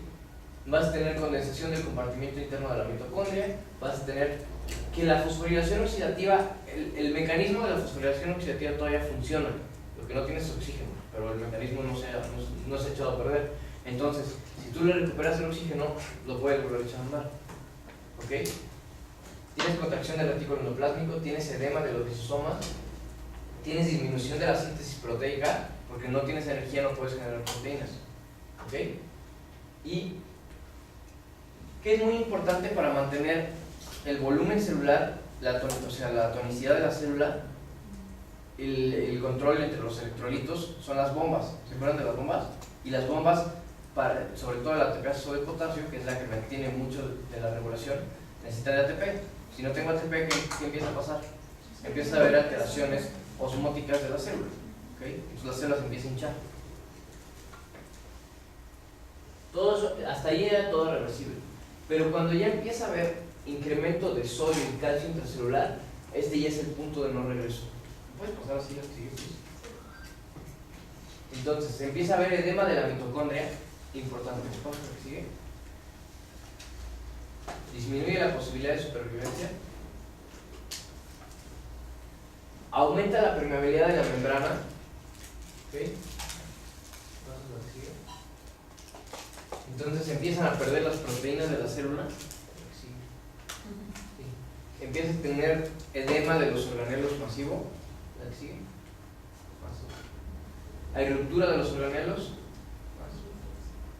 se rompen los lisosomas, y si los lisosomas que tienen enzimas que degradan, ¿están de acuerdo? Si se rompen, empieza a generar lisis dentro de la célula. Las enzimas proteolíticas van a hacer la digestión intracelular. ¿Ok? ¿Se acuerdan del concepto de cariolisis? ¿No? Ajá, carión, ¿qué quiere decir carión? Núcleo. Y lisis, destrucción. Se destruye el núcleo, se destruye el DNA. ¿Ok? Y se desintegra completamente la célula. ¿Ok? Y ya vimos los diferentes tipos de muerte celular en la clase de genética, ¿se acuerdan? Entonces, resumen de los diferentes tipos de choque. Tenemos, si el choque es hemorrágico, estamos viendo el choque hipovolémico, ¿ok? Falta volumen. Puede ser o porque pierdo sangre o por otra cosa. Si pierdo sangre, puede ser que sea una hemorragia externa. Si yo veo a mi paciente perder 2 litros de sangre, pues hay una hemorragia clara. ¿Okay? Pero puede tener una hemorragia interna. puede sangrar 2 litros de sangre en el abdomen y no estoy viendo sangre, pero no quiere decir que el paciente la siga teniendo dentro de los vasos. ¿Okay? Entonces es hemorragia. De los no hemorrágicos, ¿quiénes son los dos órganos que regulan el volumen? El gastrointestinal, que es por donde tomo agua, y el riñón, que es por donde la saco. ¿Okay? Y si hay una alteración en estos dos, voy a tener alteraciones del volumen. ¿Okay? ¿Cómo cuáles? No voy a hablar de cada uno de estos, pero por ejemplo, si tengo vómitos, si tengo diarrea, ¿están de acuerdo que voy a perder líquidos? ¿Okay? Si le están dando diuréticos al paciente o tiene una cosa que se llama diabetes insípida, que el paciente orina mucho, ¿okay? Entonces disminuye el volumen. ¿Okay? Otra que me interesa también es las quemaduras. Las quemaduras, el paciente empieza a evaporar mucha sangre, la piel es un aislante. ¿Okay? Si tú no tienes piel, porque hay quemaduras importantes de gran cantidad del área, entonces el paciente empieza a perder mucho líquido a través de la evaporación. ¿Ok? ¿Me pasas a que sigue? Oye, profe, ¿qué son las fístulas? Fístula es comunicación entre un lugar y otro. Entonces, das de cuenta que para que tú puedas absorber el líquido en el intestino, tienes que pasar a través del intestino.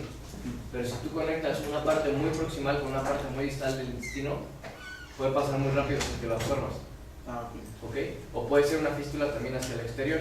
Hay pacientes que tienen alteración de la pared abdominal y entonces haz de cuenta que una parte del intestino sale hacia la pared.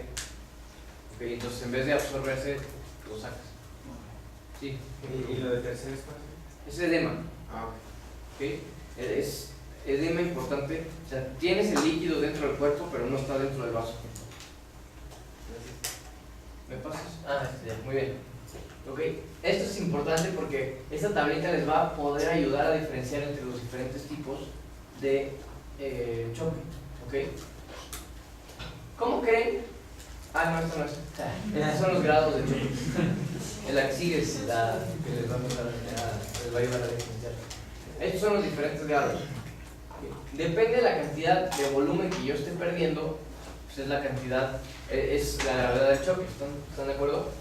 Entonces, ¿qué le va a pasar a la frecuencia cardíaca mientras yo pierda más sangre? Va a ir subiendo. Porque es un mecanismo de corrección. Si yo bajo el volumen, ¿qué tiene que hacer el corazón? Aumentar la frecuencia. ¿Están de acuerdo? Entonces, los mecanismos compensatorios todavía funcionan, por lo menos un ratito. Entonces, ¿qué es lo primero que vas a encontrar en un paciente con choque hipovolémico? Aumento de la frecuencia cardíaca. A lo mejor la presión arterial ni la ha bajado. ¿Okay? Pero ya está empezando a compensar. Entonces, fíjense, por ejemplo, este paciente que tiene pérdida del 15% tiene la tensión arterial normal y la frecuencia cardíaca normal también. Pero cuando ya está perdido entre el 16 y 30%, la tensión arterial puede ser normal, pero la frecuencia cardíaca ya subió.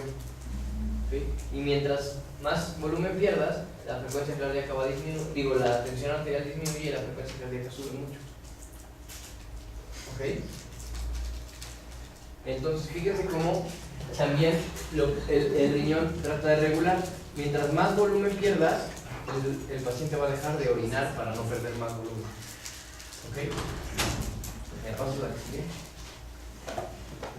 ¿La que sigue? Pásame, sí, uno por uno. Sí. Los diferentes grados de choque. ¿Okay? ¿Cómo le voy a dar tratamiento al paciente? Tampoco me importa mucho que se aprendan el tratamiento del paciente, pero más o menos que vean cuáles son los diferentes tratamientos que puede haber y cómo le...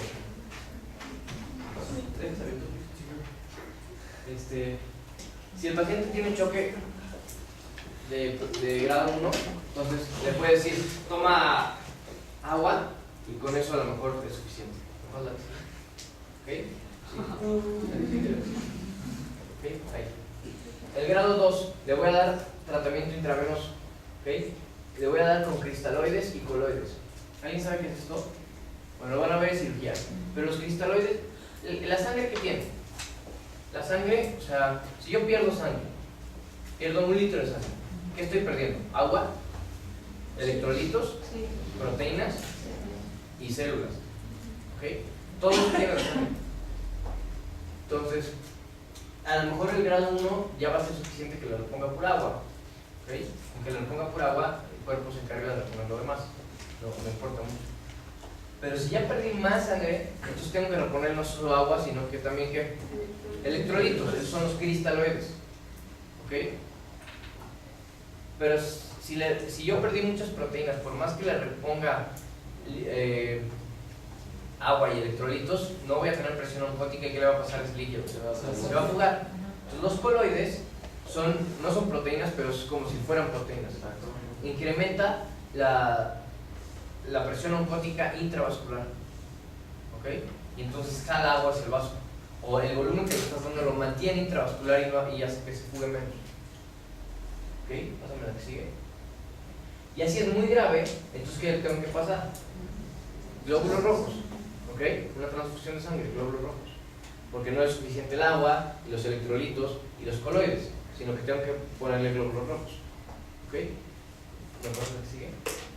Y así es muy grave, le tengo que poner cristaloides y coloides más una transfusión.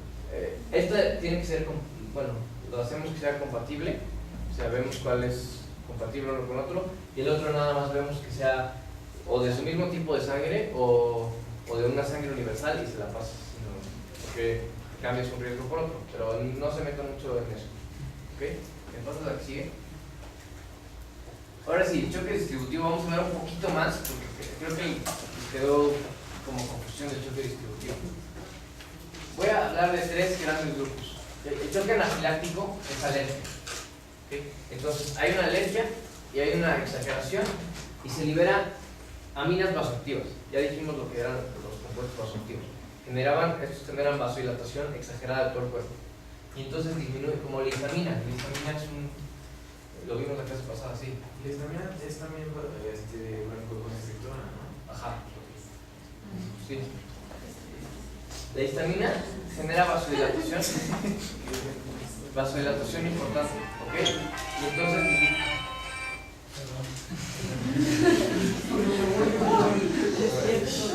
disminuye la presión arterial.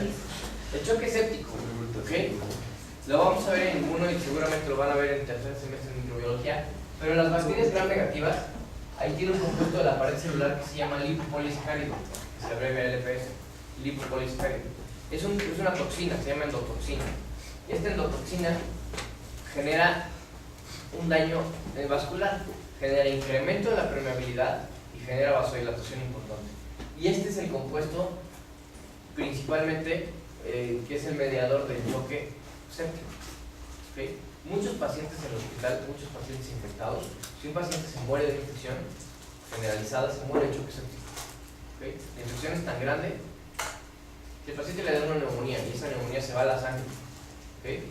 Genera una infección generalizada, choque séptico. ¿Okay? El paciente se muere de choque séptico. ¿Qué quiere decir LPS, perdón? Lipopolisacáridos. Ah, ok. Y esos están En la pared celular de los gram negativos. O sea, cualquier tipo de choque distributivo finalmente terminaría en un choque hipovolémico. O sea, si aumentas los calientes. No tanto, porque es más por disminución de la resistencia periférica. O sea, es más por vasodilatación generalizada. ¿Sí? Sí, pero por ejemplo, si vasodilatas y aparte aumentas permeabilidad, ¿no saldría el volumen? Sí sale un poquito, pero... O sí sale algo, pero no los quiero confundir ahorita. O sea, a veces puedes tener un poquito de uno y un poquito de otro. O sea, puedes tener un choque ahí de varios tipos. O sea, pero quiero separarlos bien para que entiendan la diferencia entre uno y el otro. Este es por la disminución de la resistencia periférica y el otro es porque pierdes el volumen. ¿Okay? O sea, sí puedes tener esa mezcla de que tienes incremento en la permeabilidad y se sale líquido y entonces tienes menos volumen. Sí, cierto. ¿Okay? Pero principalmente es por disminución de las resistencias periféricas y que no puedes mantener una tensión arterial. Entonces, por ejemplo, el choque neurogénico. El choque neurogénico, ¿qué pasa? Tienes ausencia del tono simpático, no sirve el sistema nervioso simpático. ¿Okay? ¿En qué momento sucede? Cuando tienes afección de la médula. ¿Okay?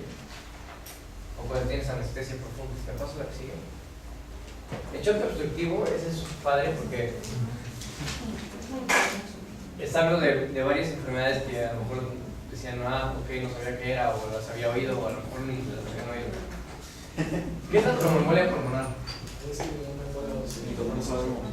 Cuando se forma liga al cerebro y destruye Ok, ahí les va. ¿Saben qué es un trombo? Ok, es coagulación de la sangre y agregación de plaquetas en el lugar. Ok, entonces, y un émbolo es cualquier cosa que va viajando dentro de la sangre. ¿Ok? Cualquier cosa que viaja en la sangre es un émbolo.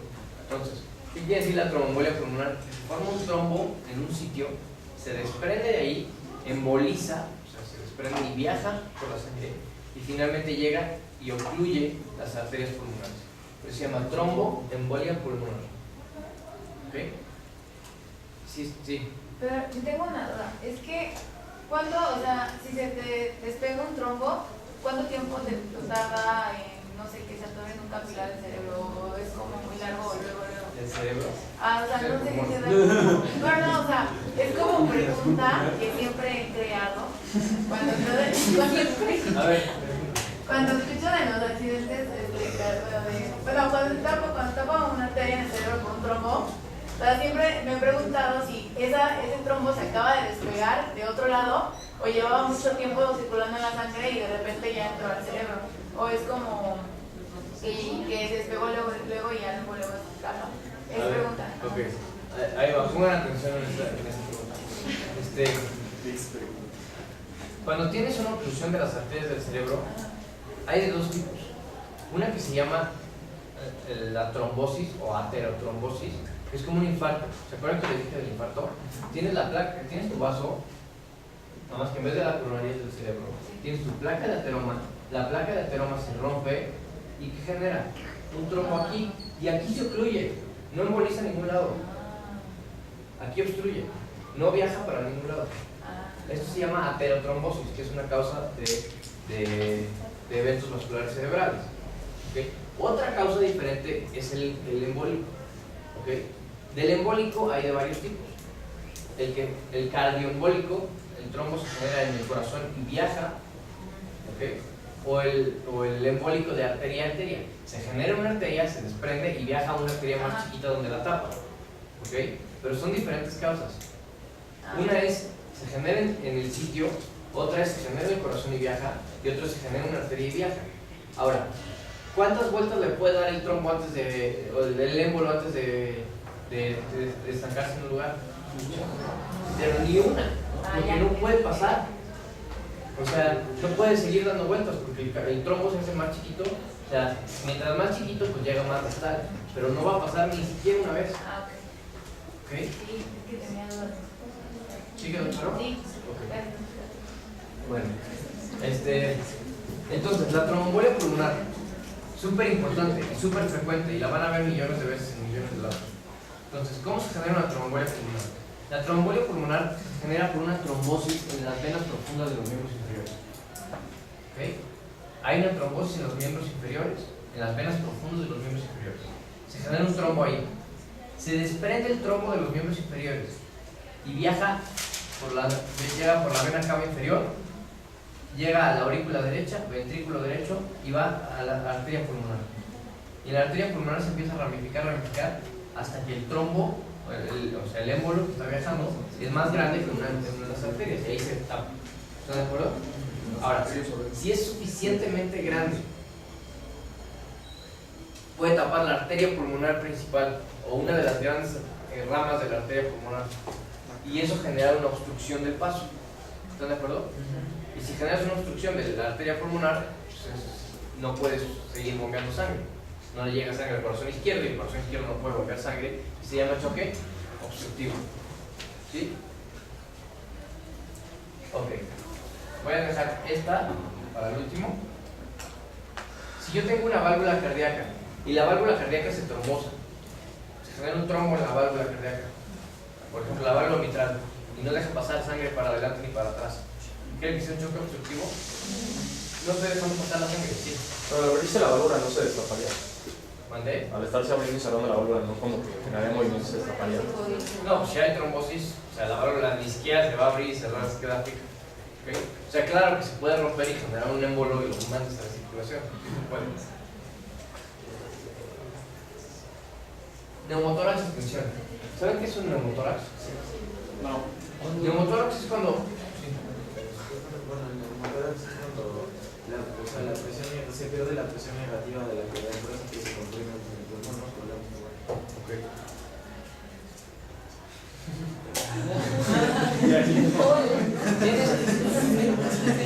Tienes una disminución. ¿Están de acuerdo que la pleura tiene una presión negativa? ¿Okay? Y la pleura como que succiona el pulmón para mantenerlo distendido. ¿Se acuerdan cuando abrimos al cerdito? Que abrimos la cavidad, perdió la presión y entonces los pulmones se colapsaron. ¿Y qué tuvimos que hacer? Darle presión pero positiva por adentro para distender los pulmones, pero de adentro hacia afuera. Ya no los podíamos jalar desde la pleura, sino que desde adentro teníamos que meterles presión positiva. ¿Se acuerdan con el AMU? Las bombitas que le quitaban. Entonces, el neumotórax de tensión sucede cuando se poncha un pulmón. Imagínate que se poncha un pulmón hacia la pleura. ¿Y qué es lo que pasa? Que se sale el aire de la cavidad. Entonces cada vez que yo meto aire, ¿ok? Meto aire, pero meto aire también a la cavidad pleural. Y cuando quiero sacar el aire, solamente lo saco y mi pulmón se hace más chiquito. Y la cavidad pleural se llena de aire. Vuelvo a meter aire y se vuelve a llenar más la cavidad pleural y el pulmón se empieza a hacer más chiquito. Vuelvo a meter aire y la cavidad pleural se llena de aire y el pulmón se hace chiquito. De nada me sirve tener aire en la cavidad pleural. ¿Están de acuerdo? Entonces, O sea, sí. va aumentando la presión negativa al tener. No, ahí tienes presión positiva. Ok, Y entonces, o sea, la negativa es succión y la positiva es empujar. ok. Entonces estás empujando al pulmón y no lo dejas distenderse. ¿Ok? Entonces, si no lo dejas distenderse, queda colapsado. Y cada vez que tú inspiras, vas a tener más volumen de aire en la cavidad pleural. Entonces, si yo tengo que está mi corazón en el centro, ¿ok? Y tengo que este pulmón está ponchado y está lleno de aire en la cavidad pleural y está empujando a todos hacia el otro lado. Empuja el pulmón izquierdo, lo empuja el corazón. Y el corazón, ¿de dónde le llegan ¿cómo se llama? ¿De dónde le llega la sangre al corazón derecho? De las venas cavas. Las venas cavas llegan de afuera del tórax, ¿están de acuerdo? La superior de arriba y la inferior de abajo. Si la presión dentro del tórax es muy grande, además, imagínense que está mi corazón así, y aquí tengo una vena cava y la otra vena cava, ¿ok? Ahora, imagínense que llega una presión y empuja el corazón para acá, pero estas cosas siguen fijas. Entonces voy a tener mi corazón por acá y voy a tener mis arterias, mis venas que llegan así, ¿están de acuerdo? Y esto está muy estirado, entonces genera una oclusión aquí y una oclusión acá, porque está muy estirado. Además de que la presión del tórax es muy alta y la presión de las venas es muy bajita, entonces se opone a que entre la sangre al tórax. Entonces, si no le llega sangre al corazón, ¿qué le va a pasar? Puede tener un choque obstructivo. ¿Sí? Sí. ¿Por qué en el dibujito movió el corazón para acá? Porque tienes un pulmón que está metiendo mucho aire de este lado Ok, y ya. empujando todo para allá. Es- ¿Sí? Entonces, ¿ya quedó claro? Entonces, si te preguntan de qué se muere un paciente con neumotórax y tensión, de choque. No se muere por falla ventilatoria, no se muere porque le falta un pulmón, se muere de choque. ¿Okay? Mucha gente cree que la razón por la que se muere un paciente de neumotórax es porque no le sirve un pulmón y no puede respirar. No es cierto, el otro todavía le funciona algo, pero principalmente se muere de choque obstructivo. Sí. Y si sería de que los dos pulmones se ponchan, ya no sería como de que se muere. No, pero si los dos pulmones se ponchan no puedes respirar y te vas a morir de Pero que se queda así. Sí. Entonces, ¿quedó claro neumotórax y tensión? Ok. Ahora, tamponade cardíaco. ¿Qué es el tamponade cardíaco? ¿Qué es el tamponade cardíaco? No, es cuando hay líquido en el pericardio. ¿Ok? El pericardio, ¿están de acuerdo que va alrededor del corazón? Entonces, imagínense que le meto mucho líquido ahí, porque hay inflamación de ahí, o porque hay una infección del pericardio, o porque hay sangre en el pericardio. Y el pericardio empieza a aplastar el corazón, lo empieza a aplastar. ¿Ok? El corazón ya no se puede contraer, no se puede dilatar bien, no se puede contraer. ¿Ok? y entonces voy a obstruir el flujo de sangre, no lo voy a dejar entrar. ¿Okay? Esa es una causa también de choque obstructivo. Hay quien lo pone en choque cardiogénico, porque dicen que el corazón no se puede distender bien y si no se puede distender es un cardiogénico. Hay quien lo pone en choque obstructivo. Es un poquito de las dos dependiendo de cómo lo vean. ¿Okay? Pero si entienden bien la fisiopatología, pues van a entender qué es lo que está sucediendo. ¿Okay? Entonces, ¿quedó claro estos cuatro? Repite rápido. Sí, el tamponade, tienes el pericardio, está alrededor del corazón. Si tú tienes mucha sangre dentro del pericardio, el corazón se aplasta y ya no le llega sangre, no puede meter la sangre. ¿Okay? Entonces, como no entra la sangre, no la puede expulsar, entonces es un choque obstructivo. ¿Okay? Ahora sí, esta tablita. Esta es súper importante porque les va a ayudar para el examen. ¿Cómo dijimos que iba a estar la frecuencia cardíaca en el choque? Elevada.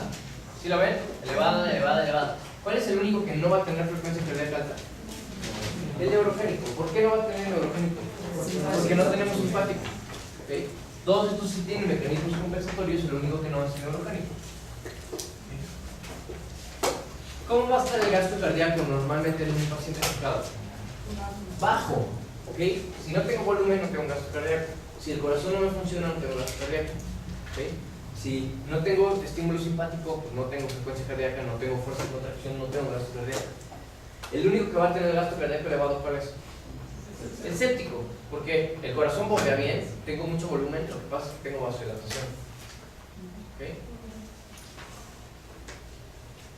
Ahora, ¿cómo va a estar el color de la piel del paciente? ¿El color de la piel de qué te habla? De las resistencias periféricas. ¿Okay? El color de la piel y la temperatura de la piel te hablan de las resistencias periféricas. Es una forma indirecta de evaluarlas. Si yo veo el paciente está pálido, entonces ¿cómo van a estar las resistencias periféricas? Muy bien, apretadas. ¿Okay? Van a estar altas. ¿Okay? Si yo tengo que el paciente tiene vasodilatación, el paciente va a estar rojo, hiperémico es rojo, ¿okay? Y la temperatura va a estar elevada. Y si está elevado y tiene si está rojo y tiene incremento de la temperatura de la piel, ¿cómo están las resistencias periféricas? Bajas, hay vasodilatación. ¿Okay? ¿Sí está claro? Entonces, estos tienen vasoconstricción, este tiene vasodilatación y este nada más no puede regular. ¿Okay? Bueno, ya acabamos con choque. ¿Preguntas de choque? La vasoconstricción era cuando eran fallos. Sí. En las torturas, las venas disminuyen como el brazo. Sí. O sea, lo que pasa es que no es que la presión de las venas disminuya, es que la presión no es que la presión disminuya, sino que lo que pasa es que la presión de las venas no es suficiente para entrar al corazón. O sea, la presión de las venas queda igual, nada más que ya no es suficiente para entrar al corazón, porque hay una presión externa que evita eso, que es el neumotor. Sí. Para dar cavidades separadas, las presiones no se comparan. ¿Cuáles? O sea, la que está dentro del tórax y la que está dentro de la vena. ¿No? Son presiones diferentes. Ajá. ¿Cuál es mayor? La que está dentro del tórax. Ajá, entonces no puede pasar. Pero, pues, o sea, pero al ser un circuito y ser un espacio diferente, o sea, tienes todo el tórax aquí que está creando una presión que está aumentada, pero tú tienes un tubo que pasa. Pero si la presión es suficiente, tú lo vas a hacer. Claro, Si yo agarro y le aprieto con el dedo, o sea, aunque sea por fuera, o sea, la presión va a fluir. ¿Okay?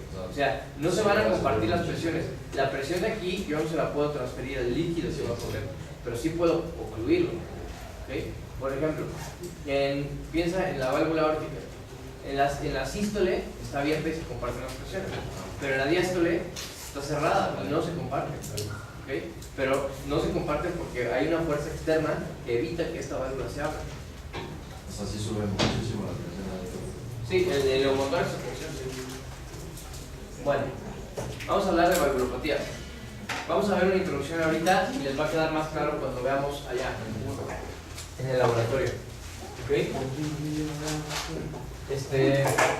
Bueno, sí. ¿En el examen tiene preguntas de las prácticas o No de las prácticas, pero, o sea, si un concepto lo vimos aquí y lo reforzamos allá, sí lo podemos preguntar. No, no, pero sí, por ejemplo, lo de los receptores, sí puede venir, o sea, lo vimos en clase y también lo vimos allá, ¿no? O sea, sí podemos preguntar algunas cosas. Es muy raro que les preguntemos así como de la práctica, pero sí, si un concepto lo vimos en clase y lo reforzamos allá, pues obviamente sí es un concepto que tiene aplicación. ¿Sí?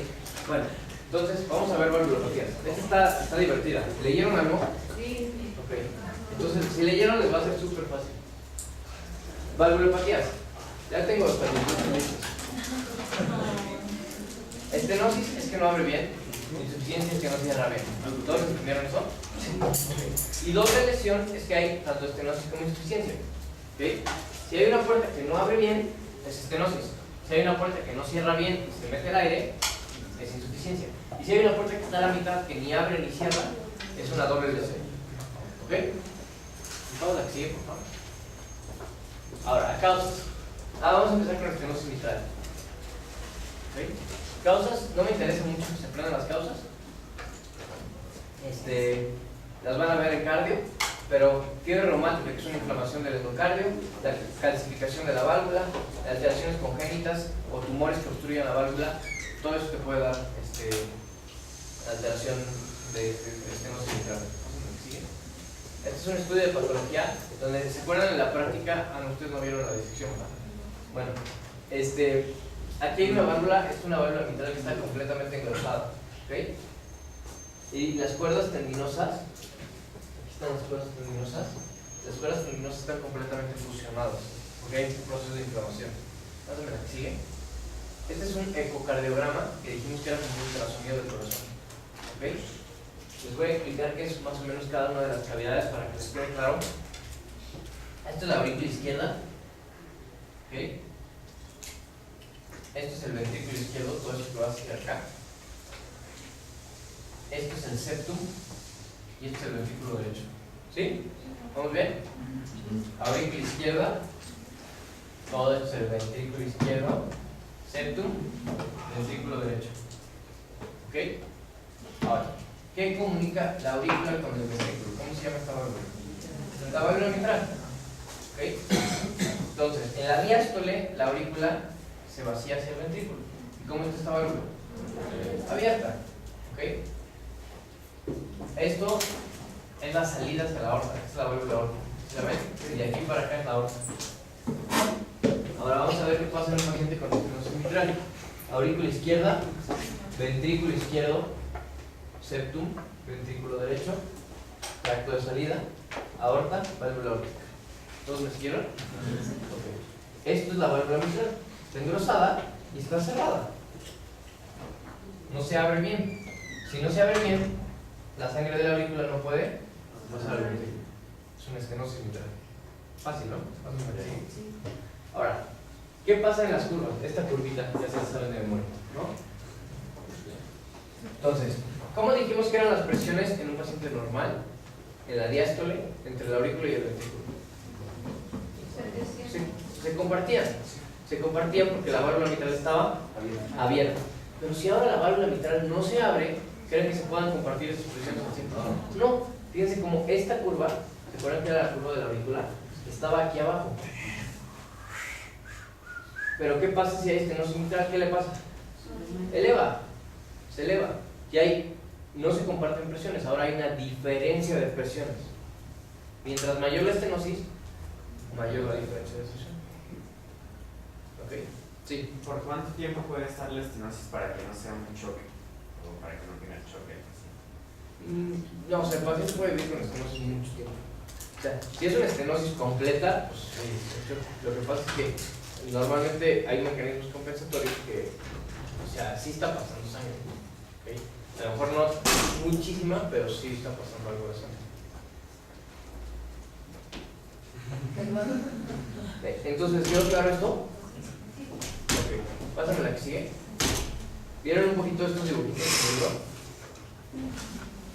En el libro de Alejandro. Bueno, ahorita los vamos a ver. Les voy a explicar qué pasa en la estenosis mitral, que es muy padre.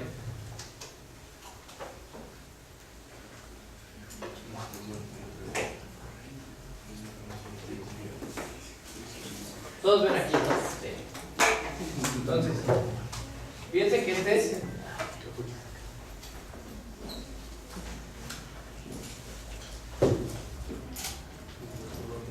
¿ok?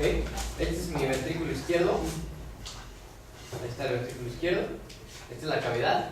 Y esta es la aurícula izquierda. ¿Ok? Entonces, ¿qué tenemos en la estenosis mitral? Una válvula engrosada, rígida, que no abre por completo. ¿Ok? Entonces, siempre que veamos qué pasa en cardio, vamos a ver en dónde está la alteración, en este caso la válvula mitral, y vamos a ver cuáles son las repercusiones que tiene hacia atrás y las repercusiones que tiene hacia adelante. Como es un circuito, vas a tener repercusiones hacia adelante y repercusiones hacia atrás.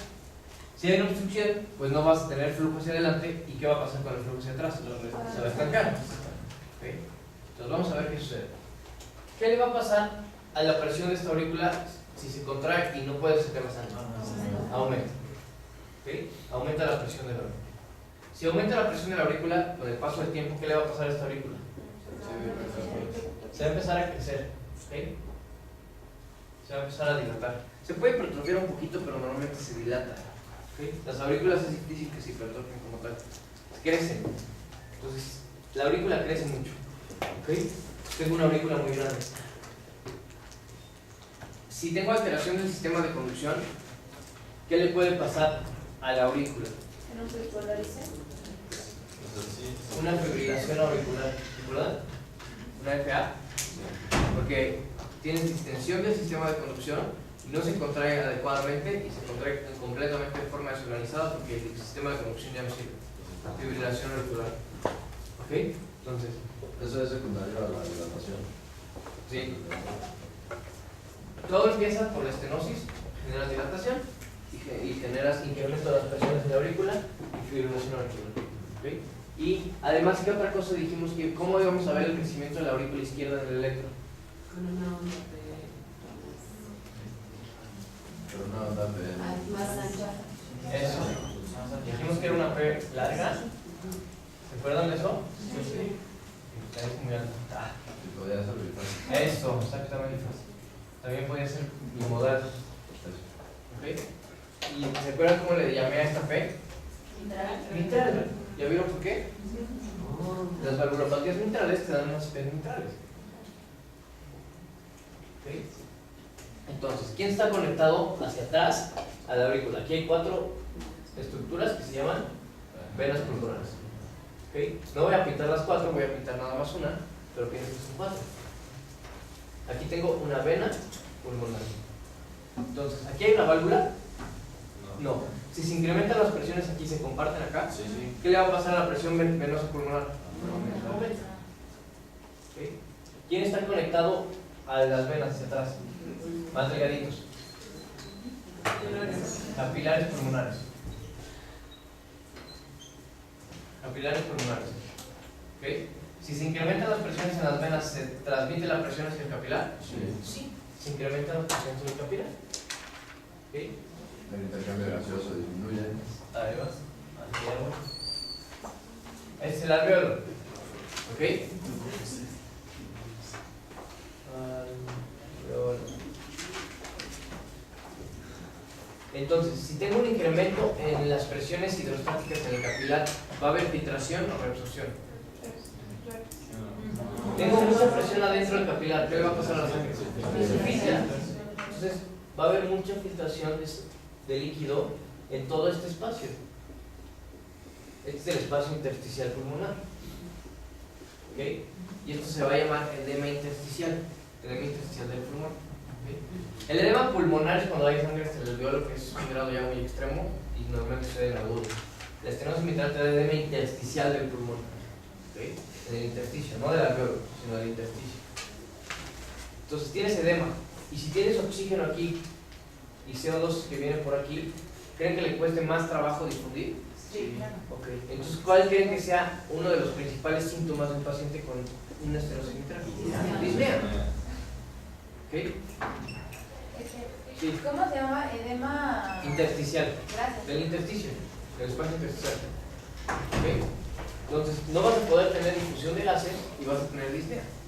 Sí, antes también. No tanto. No. Vamos a ver si vamos.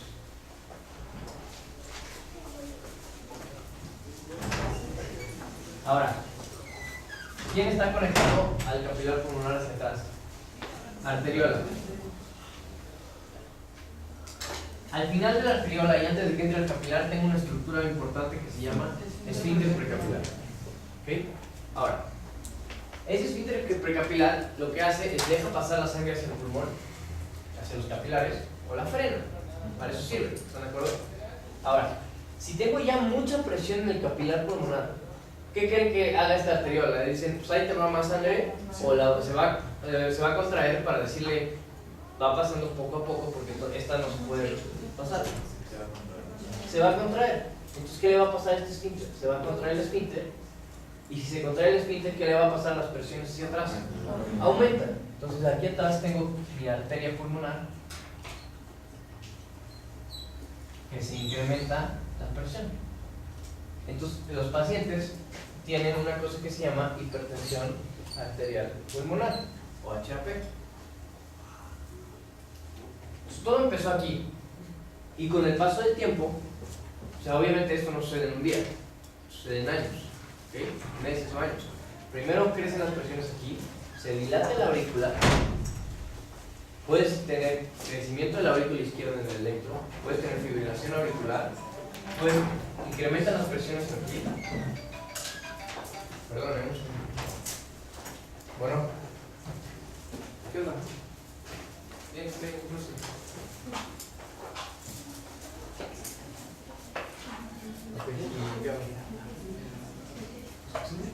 Sí, pero si ya llevo como las 6 o llegar.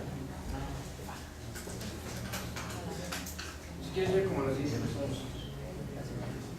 Bueno, sí. Perdón.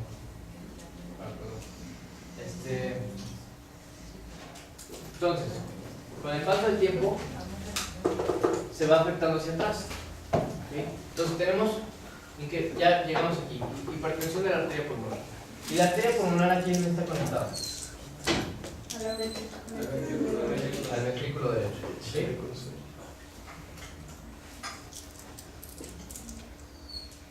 Entonces,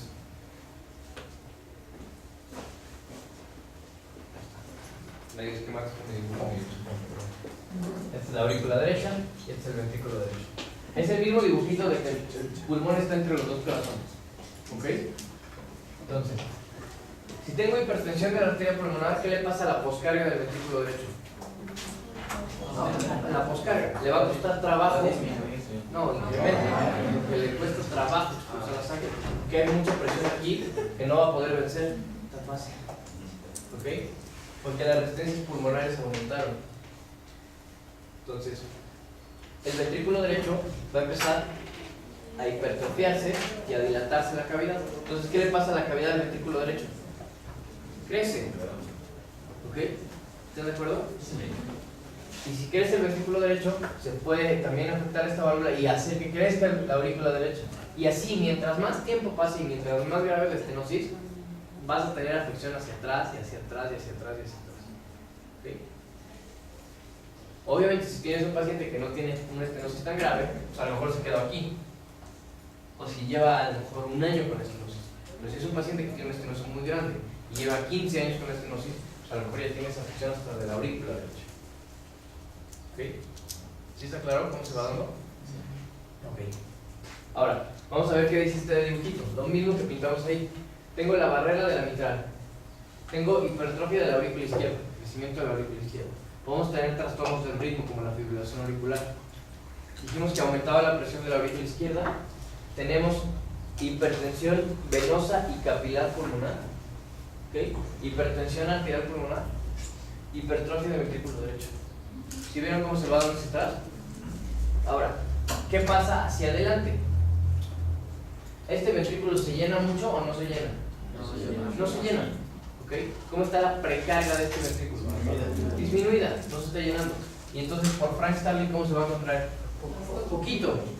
Entonces, si disminuye la precarga, disminuye la contracción y disminuye ¿quién? El volumen latido. Y puedes tener bajo gasto cardíaco. ¿Ok? Entonces ya vieron las repercusiones que hay hacia atrás, se incrementan las presiones, y hacia adelante disminuye el flujo. ¿Me acuerdas la que sigue? Ahora, esto sí es además padre porque ya van a tener una aplicación clínica directa. Cuando vean ahorita en el laboratorio, y ya más o menos van a empezar a saber. ¿Qué es un soplo? Ya todo el mundo, si les dije millones de veces, y me decían soplo, soplo, soplo, soplo. Exactamente, es un ruido que genera turbulencia. ¿Okay? Es un ruido que se oye por una... Si la sangre es laminar, la sangre cuando es laminar no se oye. Pero si la sangre es turbulenta, se escucha como un soplo. ¿Okay? Es como cuando chiflan, precisamente es lo que hacen. Generan un flujo turbulento, reduciendo el espacio, incrementando la velocidad, y eso genera un flujo turbulento y genera un sonido. ¿Okay? Entonces, si hay una válvula que no abre bien, la sangre va a tratar de pasar con mucha fuerza y va a tratar de pasar muy rápido. ¿Okay? Y si además la válvula está engrosada y eso, pues no va a tener un flujo laminar. Y entonces a la hora de pasar, ¿qué va a generar? Un flujo turbulento y un soplo. ¿Okay? Ahora, es una cosa muy importante que lo vamos a ver hoy en la práctica, pero quiero decírselos de una vez. Y también igual les pregunto de examen, Tenemos que es súper importante identificar si el soplo es en la sístole o en la diástole. ¿Okay? ¿En qué momento del ciclo cardíaco voy a tener el soplo en una estenosis mitral? ¿En la sístole o en la diástole? ¿En qué momento está pasando la sangre por el sitio afectado? En la diástole. Entonces, si yo le pongo a un paciente